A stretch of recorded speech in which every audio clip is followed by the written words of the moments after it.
The voice of اسلام کے معزز خواتین و حضرات، السلام علیکم۔ امید کرتا ہوں کہ آپ خیر سے ہوں گے۔ آخرکار اپنی مدت گزارنے کے ایک لمبے 2 سال انتظار اور کئی حادثات کے بعد الیکشن 2024 8 فروری کو اختتام کو پہنچا، لیکن وہ الگ بات ہے کہ اب تک نہ صرف ووٹرز بلکہ کینڈیڈیٹ بھی الیکشن کمیشن کے نتائج کے انتظار میں باہر ڈیرے لگائے بیٹھے ہیں۔ 2018 میں بننے والی اس حکومت نے اپنے اتار چڑھاؤ دیکھے، حکومت کی رد و بدل دیکھی، سیاستدانوں کی ضمیر بکتے دیکھے، ایسے واقعات، انہونیہ، ظلم و بربریت، قتل و غارت، ناانصافی، خاموشی ریاست کا اندھا قانون، نکاح میڈیا، قلم فروش صحافیوں، کرپٹ سیاستدانوں، اسٹیبلشمنٹ کی منمانیاں، 7 سالوں کا طویل پولیٹیکل دور 70 سالوں جتنا لمبا محسوس ہوتا ہے۔ ایک مثال آپ سب نے سنی ہوگی کہ دیر سے آئے درست آئے، لیکن یہ مثال پاکستان کے لیے بالکل نہیں ہے، خاص طور پر اس کے الیکشن پروسیس کے لیے، کیونکہ یہاں پر اگر دیر سے ہو یا سویر ہو، یہاں پر جیتنے والے کی اگر اوپر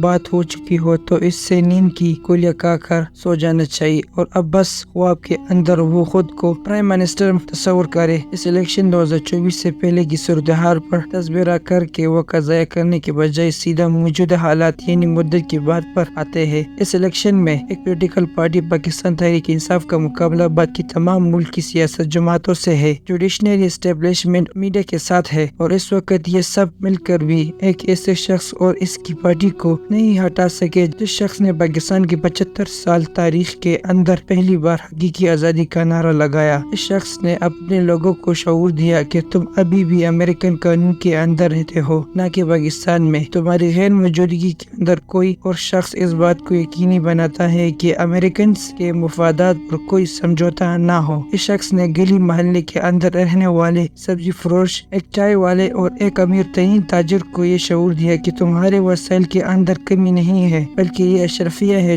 جو کہ صرف 1% ہو کر بھی تمہارے ملک کی دولت کو لوٹ کر کھا گئی ہے، اور باقی بچے دولت کو اپنے بیرون ملک جائیدادیں بنانے کے اندر ابھی بھی اڑا رہی ہے۔ وہ کہتا ہے کہ ایک امریکن شخص کی بھی جان اتنا ہی قیمتی ہے جتنا میرے لوگوں کی، لہٰذا میں اپنے ملک پر کبھی بھی ڈرون حملے نہیں کروں گا۔ وہ کہتا ہے کہ طاقتور کو بھی اسی قانون کے نیچے لاؤں گا جس کے نیچے غریب کو گزرنا پڑتا ہے۔ وہ کہتا ہے کہ کوئی شخص بھی علاج سے محروم نہ ہو، کوئی شخص بھی بھوکا نہ سوئے، میرے قوم کا کوئی بھی شخص ہنسا سے نہ مرے، کوئی بھی تعلیم سے محروم نہ رہ جائے۔ وہ کہتا ہے کہ خوددار بنو، اگر اپنے کلچر کی عزت کرو گے تو ہی دنیا تمہاری اصل معنوں کے اندر عزت کرے گی۔ آزاد فیصلے کرو، اقبال کے شاہین بنو تاکہ دنیا تمہاری صحیح معنوں کے اندر عزت کرے۔ بس اتنے سنگین جرم کی اس شخص کو اتنی بڑی سزا دی گئی کہ آج وہ شخص اڈیالہ جیل کے اندر قیدی نمبر 804 کے نام سے موجود ہے، جس پر قومی ملک کی سلامتی کو نقصان پہنچانے والے سائفر جیسے خفیہ کوڈنگ لیٹر بھی کہتے ہیں، اور 2 ملکوں کی حکومت بات چیت کے لیے اور پیغام کے لیے استعمال کرتے ہیں۔ اسے لیک کرنے اور توشخانہ میں قیمتی گھڑی نہ جمع کروانے اور عدت میں نکاح جیسے گھٹیا الزام پر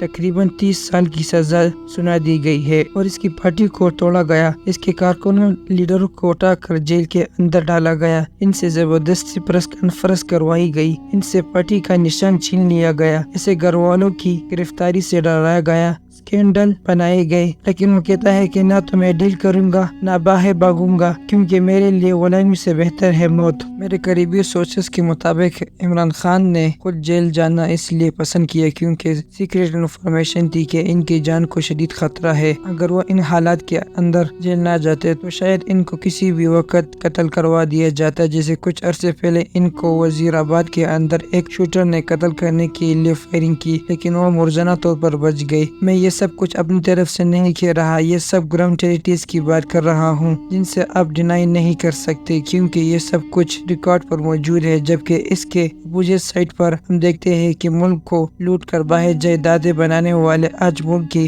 ہیرو بن کر واپس آ رہے ہیں، جن کی اولادیں باہر جائیدادیں باہر عیدیں باہر، بس وہ سیاست کرنے پاکستان کے اندر آتے ہیں۔ اب تک کے موجودہ صورتحال کے مطابق الیکشن کا مکمل نتیجہ نظر نہیں آ رہا، البتہ 50% سے زیادہ نتیجوں کے مطابق پی ٹی آئی کے آزاد امیدوار اس وقت ہر جگہ پر ایک واضح اکثریت سے لیڈ کر رہی ہے، یہاں تک کہ KPK اور پنجاب کے اندر ان کے واضح اکثریت نظر آ رہی ہے، جبکہ دوسری نمبر پر ہے پاکستان مسلم لیگ نون اور تیسری نمبر پر ہے پاکستان پیپلز پارٹی، جو کہ سندھ اور بلوچستان کے اندر انتہائی مضبوط حالت کے اندر جیتی ہوئی نظر آ رہی ہے۔ لیکن کل ملا کر اس وقت صورتحال یہ ہے کہ کوئی بھی پارٹی اس وقت واضح اکثریت نہیں لے سکی کہ ایک مضبوط حکومت بنا سکے، ایسی حکومت جو کہ مانگے تانگی کے لوگوں کی بجائے یا باقی پولیٹیکل پارٹی سے الحاق کیے بغیر اپنے فیصلے خود کر سکے۔ اور اگر ایک بار پھر سے یہ لونی لنگڑی حکومت بنا دی جائے تو اس کا پھر سے وہی حال ہوگا جو کہ پہلے 75 سالوں سے ہوتا آ رہا ہے، یعنی اپنی مدت پوری نہیں کر سکے گی۔ جو پولیٹیکل پارٹی کسی بھی دوسری پارٹی کے ساتھ الحاق کرتی ہے تو ظاہر ہے کہ اسے وزارتی بھی دے گی اور مشاورت کے اندر بھی شامل کرے گی، اور اسے راضی کرنے کے چکر کے اندر کوئی ایسی قانون سازی نہیں کر سکتی جو کہ اس نے اپنے منشور یا الیکشن سے پہلے اپنے ووٹرز کو ڈیلیور کرنے کا وعدہ کیا تھا۔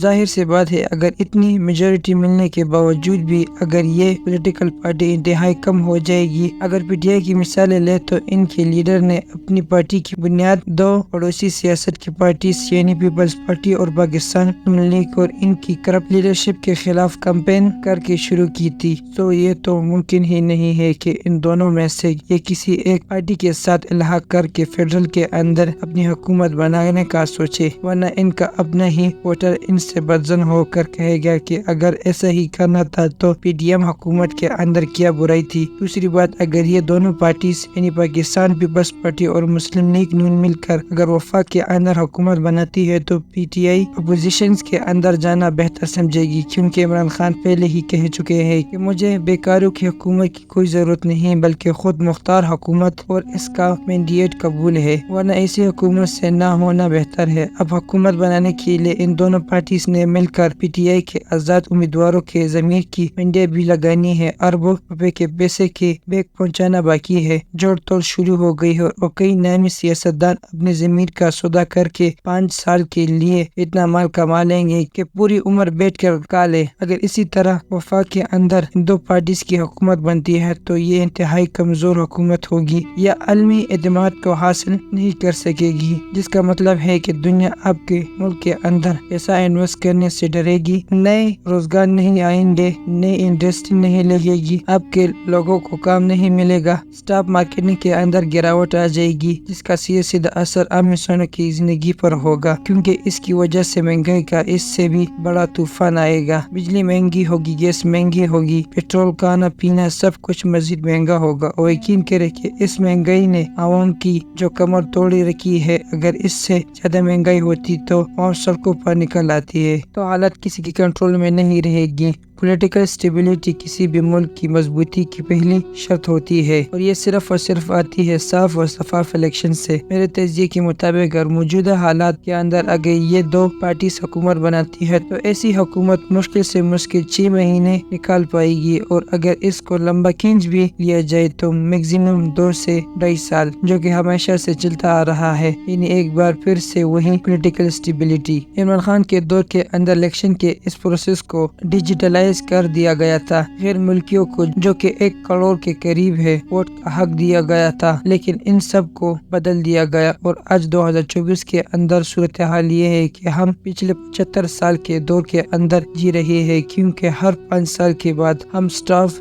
سیکورٹی پرنٹنگ تنخواہوں پر عوام کا اربوں روپے کا ٹیکس کی بجائے یورپ اور امریکہ کے اندر اور ایون کہ ہمارے ہمسائے ملک بھارت کے اندر بھی صرف ایک شخص اپنا ڈیجیٹل مشین سے انگوٹھا لگا کر اپنا ووٹ کاف کر کے گھر آ جاتا ہے، نہ کوئی شخص دھاندلی کا الزام لگاتا ہے اور نہ انصاف کے لیے عدالتوں کے چکر۔ ایک بار پھر سے دھاندلی کا شور ہے، ایک بار پھر سے نتائج بدلے جا رہے ہیں، راتوں رات سسٹم ہٹا دیا گئے، کورٹ کے حکم کے خلاف ورزی کر کے بھی پورے دن نیٹ ورک کو اور انٹرنیٹ سروس کو بند کر دیا گیا اور لوگ پھر بھی پر امید ہے کہ ان کے کینڈیڈیٹ کو تسلیم کیا جا رہا ہے۔ کل ملا کر بات یہ ہے کہ ہم نے آج تک ایک ایسے قانون کے اندر جو کہ پانی سے بھرا ہوا ہے لیکن اس کے اندر ایک کتا گر کر مر گیا ہے، جس کی وجہ سے کوئی بھی شخص پانی نہیں پی سکتا اور یہ پورے کا پورا قانون ناپاک ہو گیا ہے۔ اس قانون کو پاک کرنے کے لیے ہم اس کے اندر پانی کے ڈول نکال کر باہر پھینک رہے ہیں، لیکن اصل مسئلہ تو اس کے اندر ابھی تک موجود ہے کہ کتے کو باہر نکالا ضروری ہے۔ اب اس مسئلے کے اندر قانون دراصل ہمارا ملک پاکستان ہے، جبکہ یہ کتا جو کہ مرا ہوا ہے اس کے اندر موجود ہے۔ یہ اس ملک کا بنیادی کرپٹ نظام یا پھر اس کا کرپٹ ٹولہ ہے، جس کو نکالنے بغیر اس ملک کی ترقی ممکن نہیں، اور جس نے بھی پچھلے 75 سالوں کے اندر اس کتے کو نکالنے کی کوشش کی، اس کو نشان عبرت بنا دیا گیا۔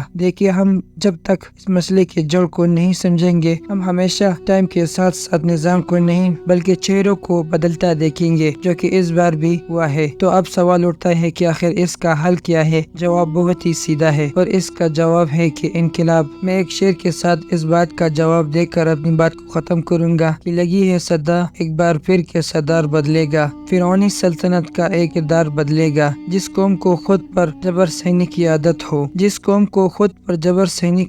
ہو، وہاں کب کچھ بدلا ہے جو اس بار بدلے گا۔ اللہ تعالیٰ پاکستان کا حامی و ناصر ہو، آمین۔ تو دوستو، یہ تھی ہماری آج کی ویڈیو۔ یہ تو میری پرسنل رائے ہے اور میری ذاتی تجزیہ تھا۔ اب اس کے بارے میں کیا سوچتے ہیں میں ضرور جاننا چاہوں گا۔ اپنی قیمتی رائے کا اظہار کمنٹ سیکشن میں ضرور کریں۔ تو ملتے ہیں اس طرح اور انٹرسٹنگ ویڈیو میں، تب تک کے لیے اپنا اور اپنے گھر والوں کا خیال رکھیے گا۔ خدا حافظ۔